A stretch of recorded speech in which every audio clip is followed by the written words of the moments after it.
When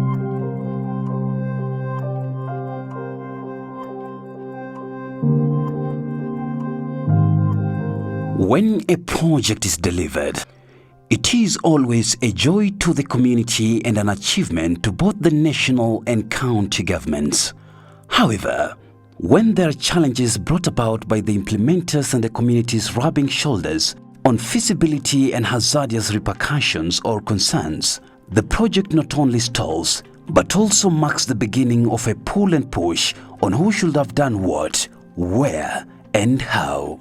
To avert this, the county government of Vihiga proposed to the World Bank to support capacity building by training its officers on establishment of a Social Risk Management Committee, SRMC.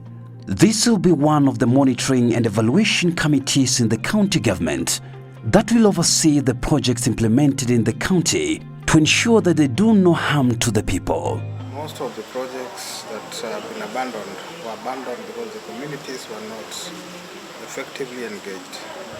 There were social issues about the projects that were not either looked into during the formulation or implementation of the projects.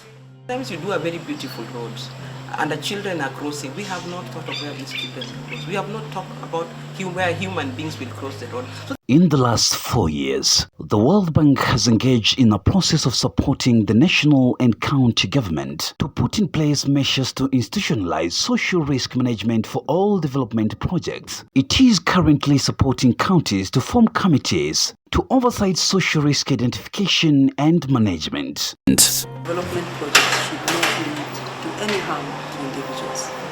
People should really get maximum benefits from projects. We focus also on the vulnerable, the marginalized, the poor, the persons with disability, the elderly, people who would really lose out unless the specific focus on them. Vihiga is the first county to establish a social risk management committee. The training forum was opened by none other than the county governor, His Excellency Dr. Wilbur Otichilo, who reaffirmed his committee to have all projects implemented in the county be overseen by SRM committee in order to safeguard the people's interest and welfare.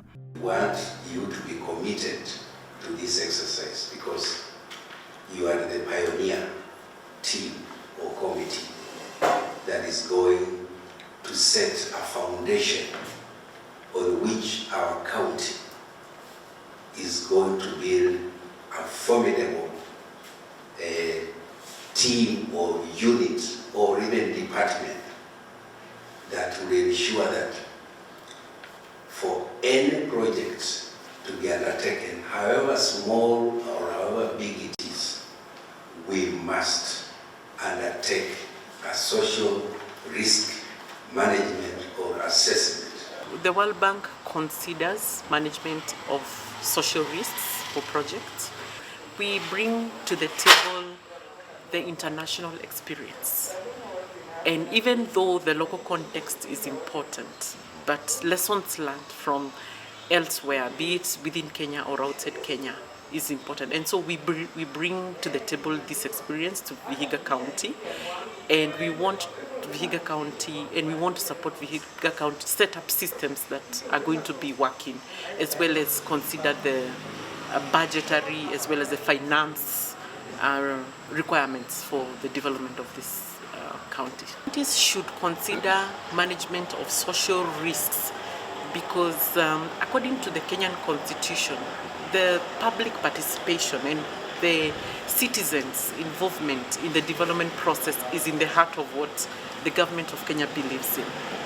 And if we put citizens at the center and citizens' well-being at the center of all development processes, then we ensure that we are preparing for development processes that are in the heart of the people.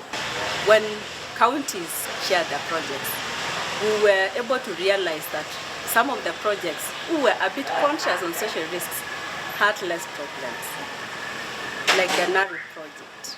Urban centers and municipalities are among the big winners of the task that will be undertaken by the Social Risk Management Committee.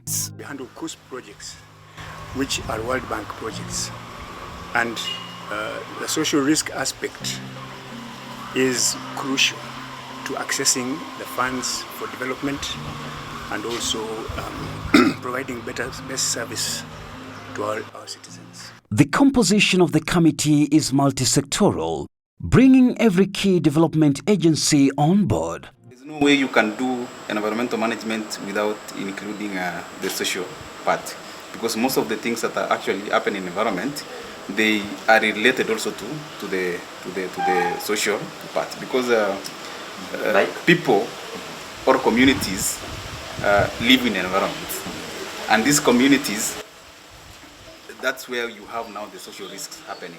The institutionalization of the SRM committees is expected to be a game changer in project identification and implementation to the satisfaction of the beneficiaries and communities at large. So as we coordinate, one of the first things we want to do is to build up system and ensure institutionalization of social risk management. As we continue with this discussion, that we want to urge all counties to also ensure when these committees are in place, they are facilitated. It is evident that social risk management is a key component for effective project implementation, and the financing locally led climate action FLOCA project is expected to provide funding to pilot the training and implementation of social risk management principles in about 10 counties ahead of the national rollout in the next 2 years.